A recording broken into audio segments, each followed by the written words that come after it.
Wonderful. Well, good day, good afternoon, good morning, everyone, depending on where you're at, and welcome to our October Incubating Leadership Conversation. These conversations are organized by the Leadership Forum community, which is us, a nonprofit 501c3 focused on expanding conscious leadership. You can learn more about the organization or find ways to get involved by visiting our website at leadershipforumcommunity.org or inquiring within the chat. My name is Matthew. I'm an officer of the community, and I'm pleased to present our topic of discussion for today, gender bias, beliefs, and behaviors, with our moderator, Anne Hunnex, and our speakers, Poyee, Mark, and Sherry. Today, they'll be going through and talking about,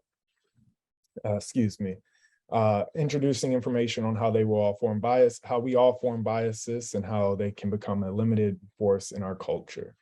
So with that, I'll pass it over to Anne to moderate the rest of our discussion. Thank you. Okay, and one other just piece of information.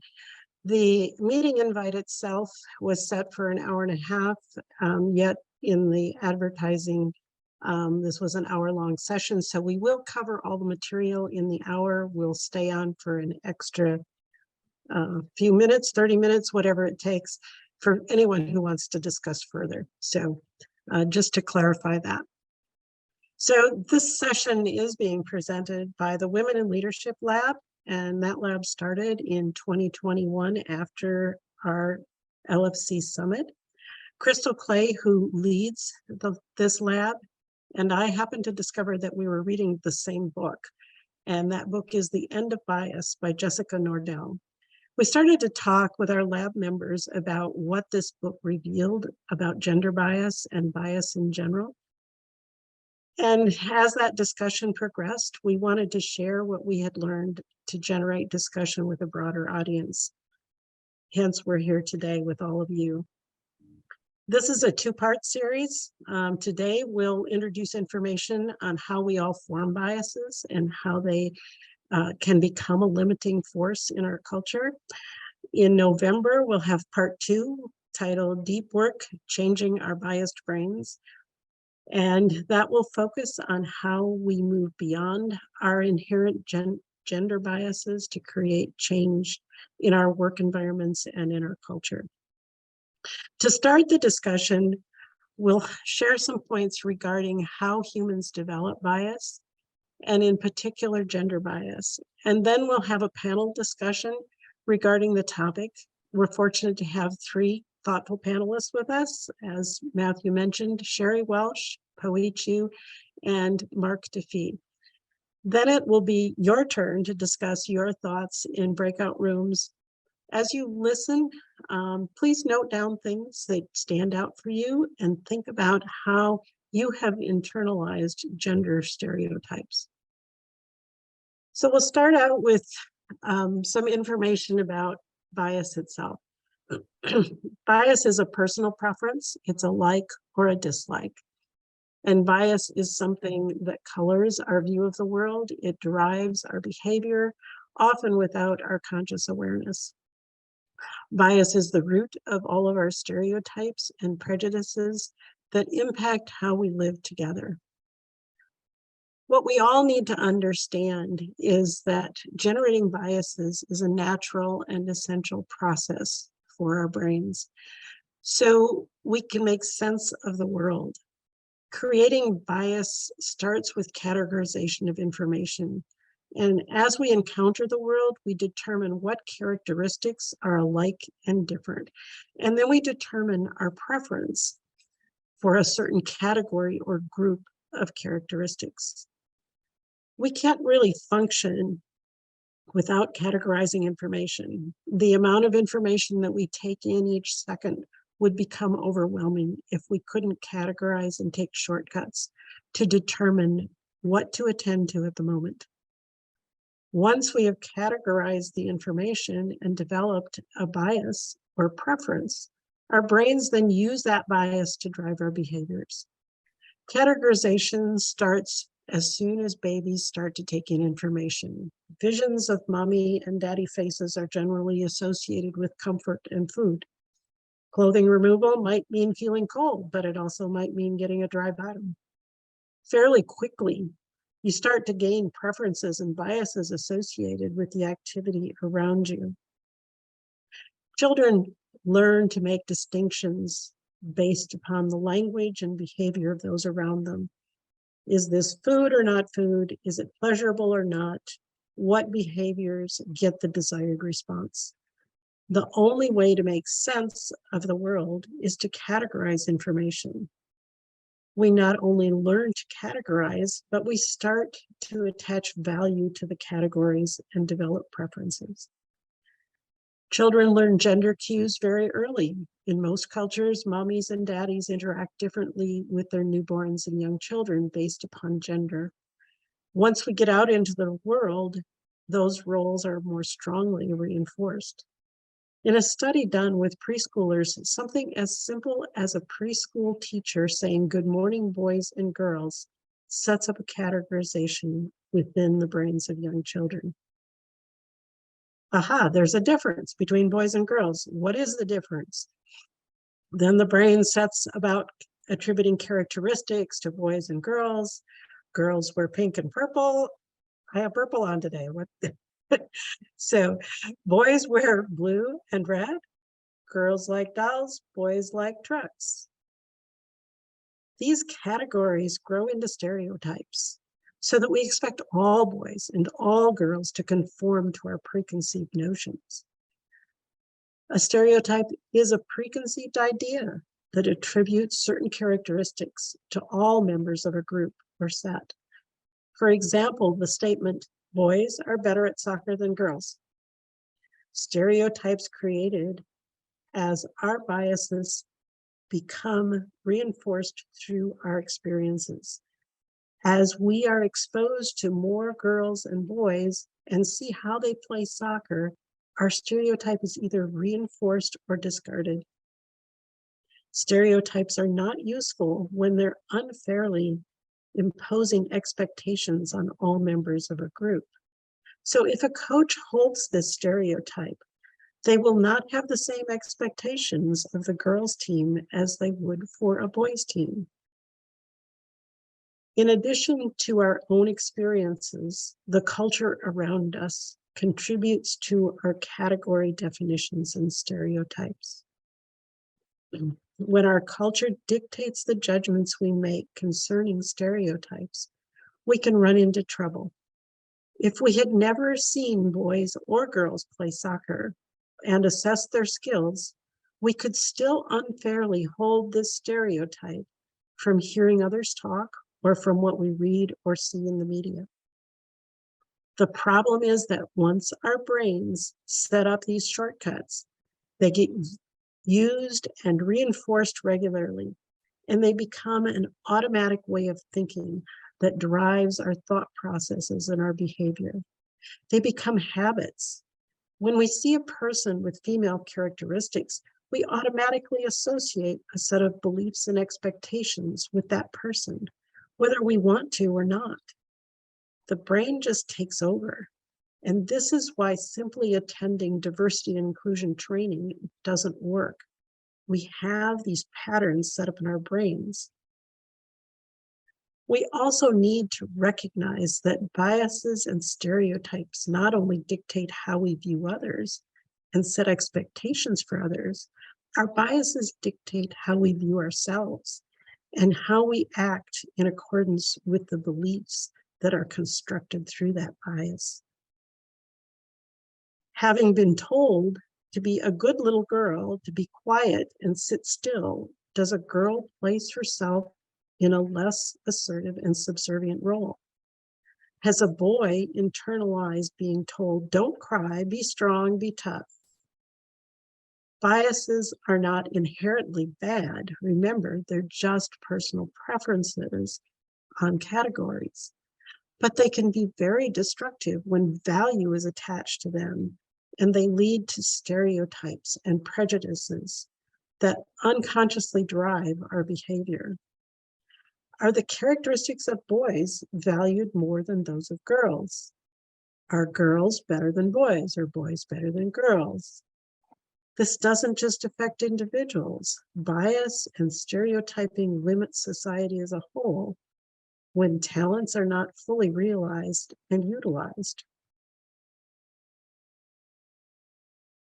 Categorization and biases are attached to gender in most cultures. Most cultures have gender-based modes of dress and roles and acceptable behaviors.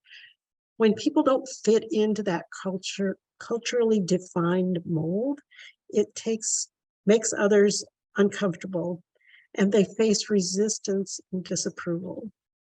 This is true for both men and women.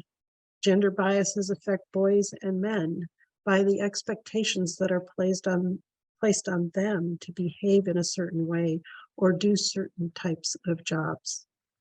Gender biases that become stereotypes can be limiting to all people, and they become even more destructive when they're used by those in power to marginalize others. So now I want to open the discussion to our panelists. So Poyee, maybe you can start us off by telling us what are some of the common gender biases you have encountered? Thank you, Anne, and honored to be here. And many of you who know me know that I was born and I grew up in Hong Kong.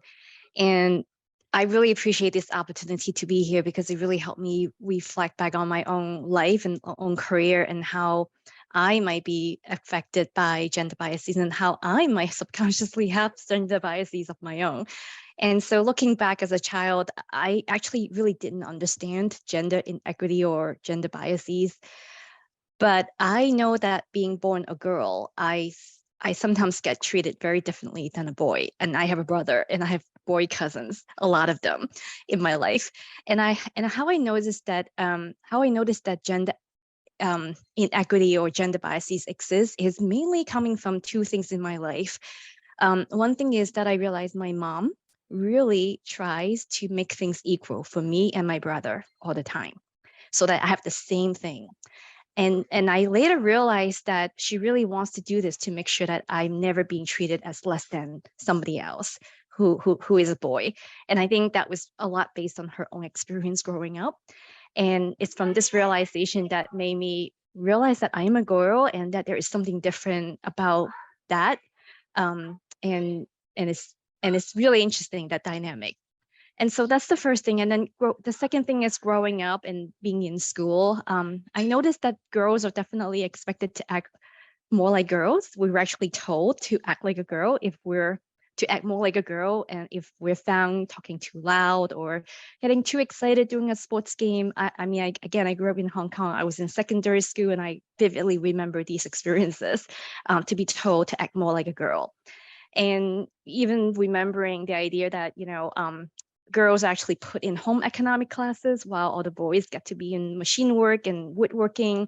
And I remember how jealous I was because nobody should give me a needle and I don't know how to thread. And so, and I was remembering how, I feel I want to be in the other class and I feel very incapable holding, a needle in my hand and not knowing what to do. And I know some of the boys felt the same way. They actually want to be in home ec, learn how to cook, and not want to be dealing with machinery. So it goes back and forth, like Anne, you said, it's not just about being a girl, but like sometimes gender bias definitely, right, affect all the gender identity. So, and it definitely resonated with me that, there's different expectations, whether it's consciously or subconsciously, that we have for different people, with different gender identities, and it becomes part of a habit, part of our culture. So the good news is I feel like I keep encountering people who really try to see who I am and the talent that I am, and not based on my gender. But ironically, that sometimes, that actually continues to be a reminder, though, that we're not quite there yet in relation to gender equity. So that's a little bit of my thoughts so far. Sherry, do you want to chime in? Sure. My story is a little different. I was reflecting on this and what might be useful here. I grew up right after Title IX had passed, so I grew up playing sports equally. I went to a co-ed grade school. I went to an all-girls high school, continued with sports. So I was exposed to a bit more equality as it relates to that. I grew up outside Philadelphia, and so we had a mixture of diversity in our school system, which I enjoyed. And then I was thinking about the role modeling that I was exposed to, because that's where from my experience, most bias comes from. It's conditioning and exposure, as you mentioned, Anne, from the media, from parents, teachers, and coaches. And my father was a twin. He and his brother were both physicians, and so they didn't have any sisters. So to him, everyone could do whatever they needed to do. His mother never worked and was very dependent on his father. I think he didn't like that. He didn't want that for me. So he pushed me to achieve. He pushed me to be in it, when I played sports, to play for blood, never let the boy win, right? That's what he would tell me. So I was raised with that type of dynamic. My mother also did not work outside the home. I saw I didn't want to do that. So my career was very driven towards performance and achievement. And that's what I was exposed to. And I happened to be good in math and science, very unusual for females at the time. I pursued engineering. I was one of the few women, and yet I didn't think that was a problem. It just made sense that I was there. Mm-hmm. And over time in my career, however, I was in very male-dominated industries. I started noticing there's not as many women in some of these leadership roles. There's not as many women in these particular areas. They tended to be in human resources, sometimes finance, marketing, but not in engineering as much, not in different leadership positions. And so it started becoming more clear that there's a difference here going on, and it's worth the conversation. It's worth putting on the table. Like you said, Poyee, it's not gone. I don't know if it ever will be as human beings. There's so much history in books that are still required reading for kids that are all male written books from a male perspective. Not that there's a problem with that. It's just that it has not expanded to include, a variety of perspectives as much as we could at this point in 2022. So I think there's a lot of opportunity for sure. And I think us having the conversation, as well as how we have it with our kids, as well as how we encourage our kids to have it with their peers, that it can continue to cascade as we're becoming more aware. And as Matthew, you started this is high conscious leadership. That's what it's about, is all of us becoming more aware of our behaviors and shifting them consciously so that others can do the same and do our part to be role models there. Mm-hmm. Well, Sherry, you mentioned something that kind of takes us into another question, which has to do with what are some of the common biases or objections to women in leadership? And maybe Mark, you could take us into that question. Yeah, thank you, everybody. Happy to be here. Excited to have this conversation. Obviously, I have an outside perspective, but I have seen things over the years that have created more awareness in me, because I grew up in Texas playing football, obviously kind of more of a male-dominated thing, but I was actually diagnosed with post-traumatic epilepsy, which led me down a different path, and I'm now a coach and a therapist, kind of a female-dominated profession. And when I went to graduate school, 13 people were in our cohort. Only 2 of those were men, myself and another individual. And so I saw it from this kind of different perspective of becoming friends with women. And even today, I don't know if my friends would go and grab coffee with a woman because they're just not connected with them in their industries the same way that a lot of my good friends are. And so I've seen it from the perspective of my good friends experiencing gender bias in the workplace. I worked for a company a long time ago where I remember the CEO talking about how you really can't promote women into leadership positions and you need to find out first if they have a family, if they're thinking of having one, because they'll take off and leave, and all of a sudden you have to train another manager. And at the time, he said it so matter of factly that the other people in the room didn't even really question it. It was just one of those that's just really interesting how that floated out there. No one really kind of caught it or paid attention to it or whatever. And then I remember another time where I had some friends who were trying for more sales, I guess, and this was a number of years ago. And they started talking about how they felt our leader had a gender bias towards men. And they started talking about how, if you notice, men on the team get invited to do more of these sales trips, and y'all talk about how you go out at night and go to a sports bar and watch football or whatever, and we don't get invited on those trips. And they were saying, we think it's because our leader likes hanging out more at night, and so we don't get the same opportunity to do large sales like you do. And it was just one of those, I never paid attention, but I immediately felt a knee jerk, that's not right. But then I really had to kind of pause and try and accept their experience and become aware of it, going, you're right, this individual does travel with a lot of the guys on our team. And again, I'm in a profession that has less guys. And so it just kind of became one of those subtle things that I didn't really think about, but was really impacting their career growth. And I think it's those millions of little things that, Anne, as you talked about from birth on, that slowly kind of bias us one way or don't allow us to see that bias. And so those are the things that I've just kind of been around, and as I've grown up kind of in the mental health profession. Mm-hmm. Yeah, I think that there's certain things within women in leadership, certain objections to women in leadership, that they're risk averse, that they're not competitive enough, that they're more emotional, too helpful. Women are much more likely to be criticized for personality traits than are men in terms of their performance reviews. So Sherry or Poyee, do you want to chime in at all on this question about objections to women in leadership? Yeah, I'll go real quick, Poyee, and then I'll let you go. It's interesting. Recently, I've been coaching a lot of executive women, and something they bring to each of the sessions is they've been told by their male bosses that they need to have a more of an executive presence.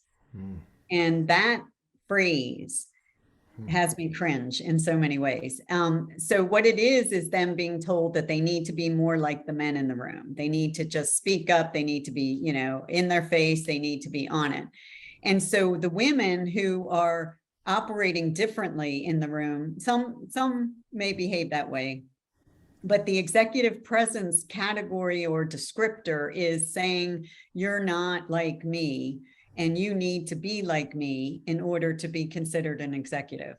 And so the women are struggling. They're like, I don't know what that means. And I said, well, ask them what that would look like, so that conversation can be more useful than just a label of not having executive presence. So that's an area I'm seeing today, like right now, every day with all the women I'm working with.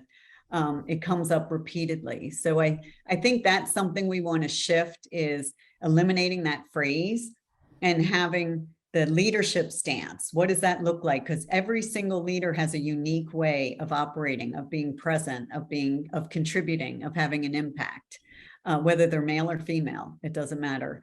So that's something that I'm seeing is getting in the way a bit of some women being considered for promotion and leadership positions. I love what Mark and Sherry, thank you, Anne. I just want to augment. I mean, in my work in the leadership development space, talent reviews, I've done a lot of those discussions with leaders at all levels.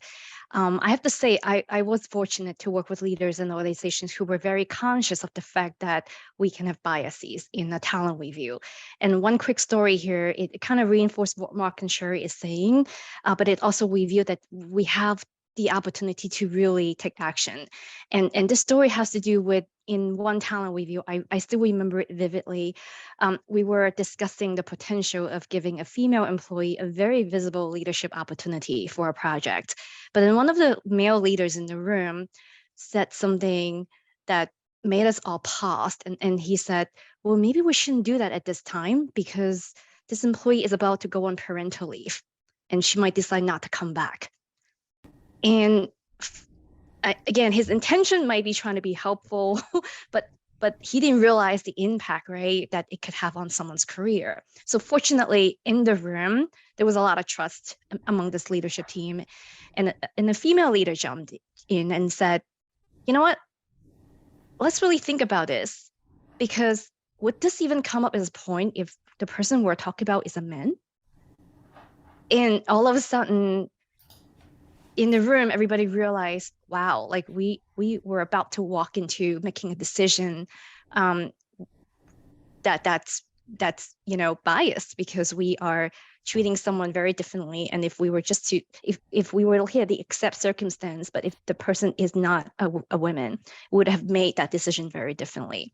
So circumstances like that does exist, and I've encountered that, and I feel like definitely there's a lot of opportunities for us to really help men and women look at opportunities, and how we really have the ability to pause and think about what might we be thinking about and saying that could really limit someone's potential, because it really ties back to leadership opportunities. And one of the things I just want to add is there's some data that's really compelling in terms of how gender inequity really exists. And I want to cite Katako Roy, who is one of our provocateurs from the Leadership Forum a few years back. She is the founder and CEO of an organization called Pipeline. And their organization really worked with companies to help them review internal areas of unconscious bias and uncovering gender equity challenges. And she shared recently some really tremendous data on gender inequity. And some of you might have heard this, but I just want to cite a few just to really help us see the extent of this really happening in our world today. She explained in one of her recent sharing is that the gender wealth gap for single women hold only about 32 cents of wealth for every dollar single men own. And if we look at gender student loan gap, women are 58% of undergraduates, yet hold 67% of all student loan debt. And even, we all heard about this one, the gender CEO gap. Women are 47% of the US labor base, but only make up about less than 9% of Fortune 500 CEOs. So again, a lot of data are supporting that. So definitely we have a lot of opportunities here to make a difference. Okay. Back to you, Anne. Thanks so much for that information, Poyee. One last thing that I want to touch on before we go to our breakout rooms, and this we'll do quickly, is the fact that biases don't happen in isolation. People are affected by multiple biases at one time, and we see that intersectionality with women in terms of a racial bias on top of being a woman, so a Black woman, people with disabilities, a variety of biases that can all come together at once that affect people's ability to be recognized. Who would like to chime in on this one? Mark, go for it. My wife is extremely successful, and she's not even 40 yet, and so she is in a lot of rooms. She's in the retail field. I'm so proud of her. She's the director of global production for the North Face, so a $4 billion brand. Production runs through her, but she has always kind of fought that because she's young and she's female. A lot of times in meetings, her data gets questioned. She gets what she feels like is kind of pushed around. And so she really has to focus, and she talks about being very logical because she has to break through all these preconceived ideas of what people had about not only her as a woman but her age. And so she felt like every meeting she had to be more on her toes than anybody else because of those two factors. And she's obviously been very good at it, but she talked at night about, yeah, I got to be the best in the room. I have to know my data because if I lose even an inch, these people are going to immediately think she's too young. She's a female. She can't do this. She has a young family. And so I've seen it really impact her from a close-up perspective. And it's just fascinating how age and gender are really impacting her and her career. Yeah, and I can add to that with a woman I coached several years ago. She was Latino descent. She had a large family around her, which is very common. And as a female, she was expected to take care of the parents, take care of the extended family. So she's wanting to be a leader. She's wanting to take more responsibility. And yet there was a bias that as the female in that community, she wasn't going to have the capacity to be able to take on more and to do more. So it was a very clear combination of the two.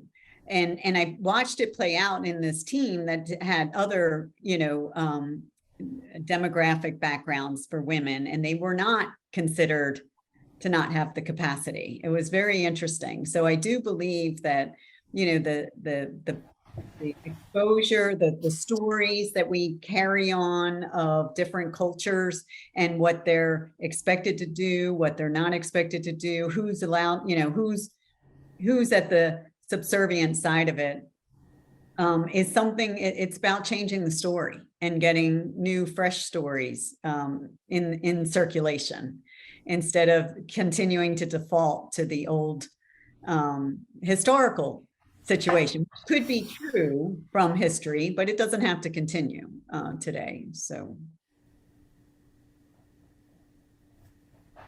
Okay, Poyee, you want to take just a minute on that one? Yes, I just want to maybe share the perspective. Again, being a Chinese immigrant, now American citizen, a woman, and I do have higher education background. I feel that at any point in time, and depending on where I am, one of those characteristics that define me or help other people define me will probably stand out for someone. And that single characteristic could lead them to construe a story about me that may or may not be true. And I may be more accepted as who I am, maybe because I'm at a work conference and my doctoral degree in organizational psychology made me the expert in the room. And then people will see me differently and hear my voice and give me more credibility.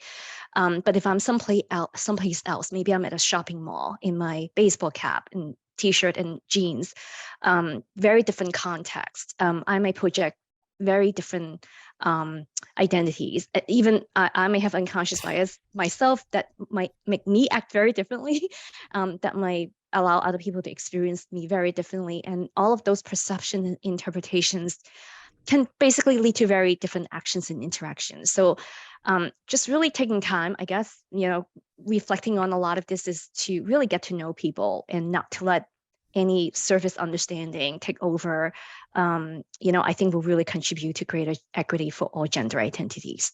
So thank you, Anne. Okay, great. So now we're going to give everybody a chance to have some discussion on gender bias. I am putting out a couple of questions in the chat. And Matthew is going to put us into breakout rooms. We'll be about 3 people to a room. Just to let you know, our panelists will be included in that, but they're not going to be leading the discussion when they get in the room. They're just going to be participants. So Matthew, whenever you're ready, maybe about 10 minutes in the rooms would be good. I'm sorry, I got muted in the process. So I'm going to invite you all to either speak up about something that came out in your session, or use the chat to provide any aha moments or comments that you would like to have from your discussions. So anybody want to chime in for a few minutes? I'll chime in while it's fresh in my mind. And then members of my group can feel free to chime in as well. There's one person that's missing from my group that I don't actually see, but I'll speak on behalf of the group. And so we talked about three things. And the first thing that we talked about was the power of the pen. And I use the example of my younger daughter. She's in this entrepreneurial program, and she took the pen and she started to write down kind of the discussion that they were having yesterday in a meeting that she was in. Was male dominated. And I shared that because oftentimes, the things that we have internalized, and I'm speaking just from myself, we have internalized the role that we should play in teams or in situations where we are with men. And we are oftentimes the people who would take the lead in organizing and making sure that everything stays on track and keeps the engine moving forward. And so the discussion was about the power of the pen, and it only led to perspective. Now, if the pen is in your hand and you're taking your own notes, then you're leading. You're taking your own notes and you're leading from the front in terms of something that you want highlighted. But if the pen is in your hand and you're taking other people's notes, then you're not leading. And so it is, how are you using the pen or the power of the pen?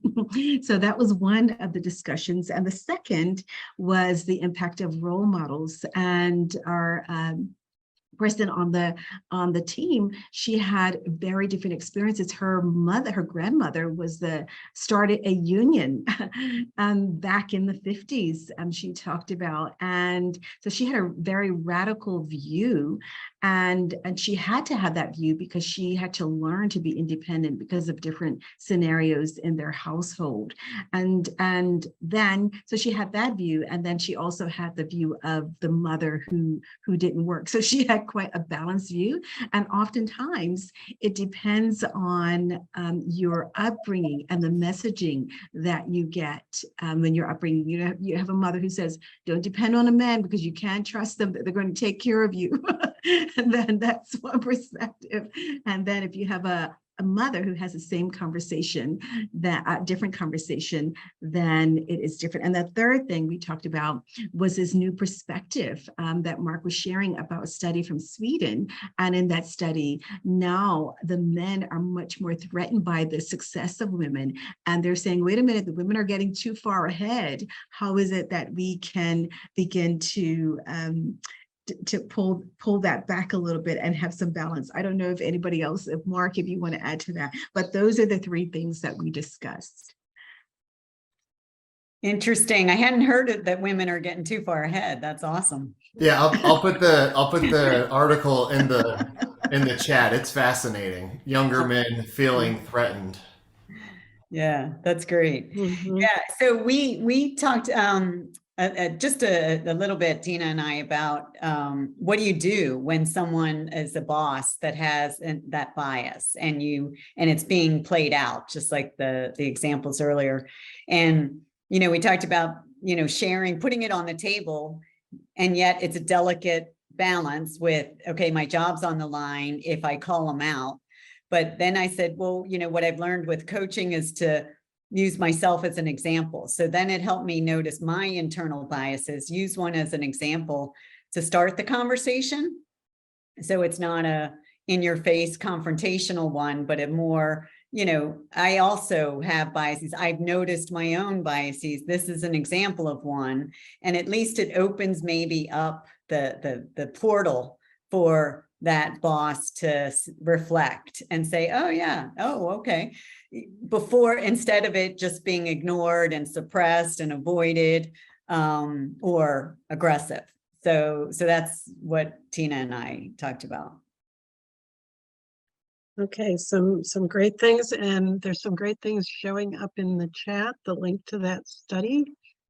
So as I mentioned at the beginning, the meeting invite that was sent out was for an hour and a half, although we had advertised this only for an hour. So I am going to proceed with closing out the session, although those of us who can from the panel and myself will stick around and would love to engage in conversation with anyone who wants to after we reach the 12 o'clock hour.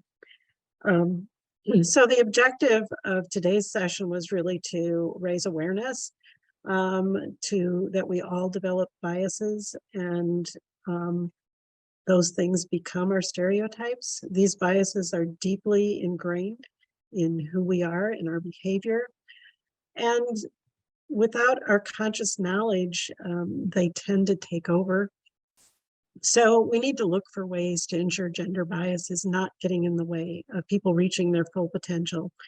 One of the things I wanted to share with you, which I will do, put it on my screen, and also put an article into the, no, that's not working. That's not, I think, let's see if it works. I don't know if that's actually going to show up as a link. It's not showing up as a link. Anyway, I will get this out. I will share my screen for a moment.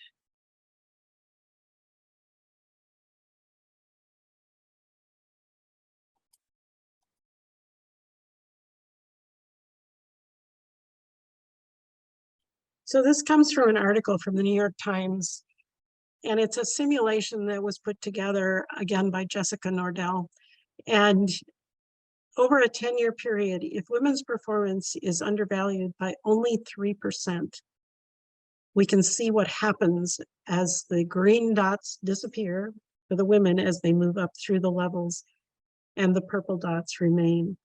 So thinking about how women get excluded from the workplace and from leadership roles is really important. It's a very small amount that it's being undervalued, yet it is seriously impacting women's abilities to earn over the years. And if you don't have that salary, you also don't have the retirement, your family is denied that economic benefit. So you're finding that we're disadvantaging really half of our population through gender bias in the workplace. So as I mentioned before, this session is a product of our Women in Leadership Lab. Our group is always open to new members. If you want to join us, please put something in the chat and we'll be in touch. If you want to help explore women in leadership further. And again, a reminder that next month we will be back with a second session, deep work on changing our biased brains. So what can we do about this? So with that, Matthew, you can close us out, but anyone who wants to stick around and discuss further, please do.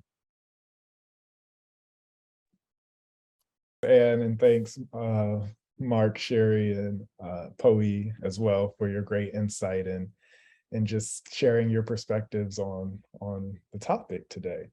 So I hope everyone else had some good takeaways that you can apply in your leadership walk going forward. Plenty of good resources in the chat there.